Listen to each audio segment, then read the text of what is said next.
Hey everyone, welcome back to the channel. So if you're running a business, whether you're a solo founder, a service provider, or even scaling a team, there's one thing that you absolutely need to keep an eye on in your business, which is your KPIs. Now I know KPIs might just sound overly complicated or even corporate, but they're actually not. They're very simple. And by the end of this video, I'll be breaking down 5 of the main KPIs that you could track in your business, no matter the size or the industry that you're in, including things like your CPL, your CAC, your LTV, and more. Not only will you know what they mean, but you'll also know how to use them within your own business to make strategic decisions to help scale. Let's jump in. So firstly, let's get clear. What does KPI even stand for? It simply means Key Performance Indicator. It's just a fancy way of saying what numbers should I look at in my business to know if it's healthy and even if it's growing. And then tracking the right KPIs helps you stop guessing. I'm sure we've all been there where you've had a new inquiry come in, you've sold the inquiry, thought, I wish I just had 10 more of them inquiries. Well, these KPI numbers will actually help you strategically know which avenue to go down in your business. So now you know what KPI stands for. Let's get into the first one, which is your CPL, which stands for cost per lead. And this could be used in any of the marketing sources, whether you're running email marketing campaigns, paid ads campaigns through Google or Meta, such as Facebook or Instagram, or if you're doing advertising through local directory magazines that get printed out and posted, or leaflet marketing or SEO marketing, and many more. Which is why I said right at the beginning, you can implement this into any business and any industry. So the simple formula for this would be, so let's say you spend £1,000 on your advertising spend and you've generated 50 inquiries. Now if you get 50 divided by 1,000, that gives you £20 per lead. So now you know it's cost you £20 to generate one inquiry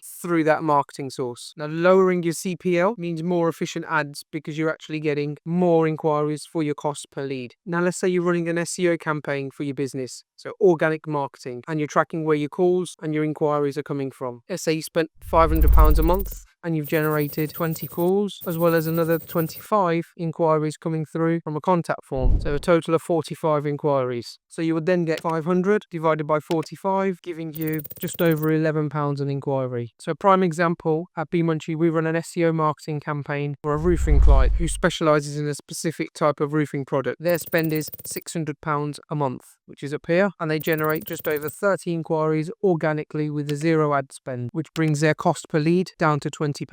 Now let's get into the second point. Your CAC, which is your CAC, is a simple way of saying your total marketing spend divided by the number of clients you've acquired, not the leads generated. So an example would be, let's say your total marketing spend was £2,000 and you've landed 10 clients. Your CAC would then be £200. So each time your company acquires a client, it costs yourself £200.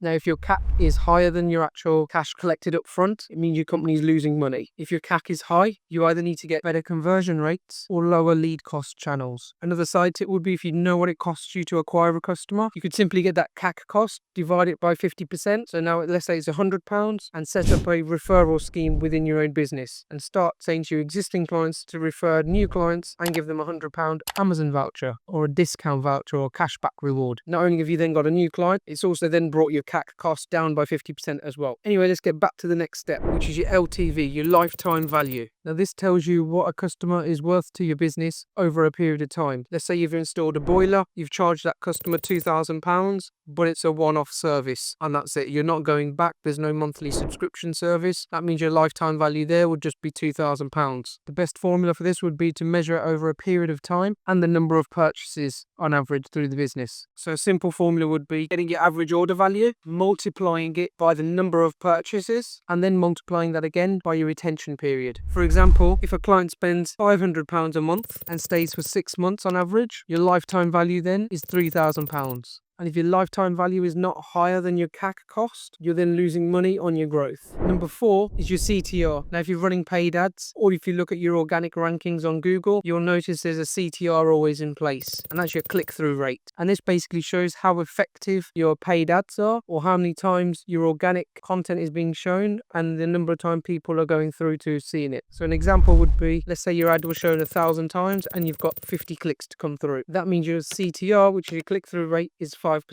A higher CTR is essentially the main goal that you'd want to go for and always optimize it. Now, the more targeted and more specific your ad campaign is, the higher that CTR will be. The more broad it is, the more lower that CTR will go, because it's then not going to be relevant to your target audience. It's just relevant to anyone and everyone. And number 5 would be your conversion rates. And you can do this across multiple of the steps before that I've mentioned, such as your cost per lead, as well as the cost to acquire a customer. For example, if you have 100 leads come in 1 month and you've only sold 10 of them, that means your conversion rate is 10%. And the same metric goes with acquiring a lead coming through. Let's say you're running paid ads and you've had 50 clients come to their landing page and only 10 of them have left the details or got in touch. That again means your conversion rate is 20%. And when you actually start tracking all of these metrics together, you'll actually get a full view of your business marketing efforts, whether they're performing correctly, whether you're underperforming, where you can see improvements from, and a whole lot more. It's simply like having your own engine running, but being able to find ways to scale it out even further and improve it a lot more.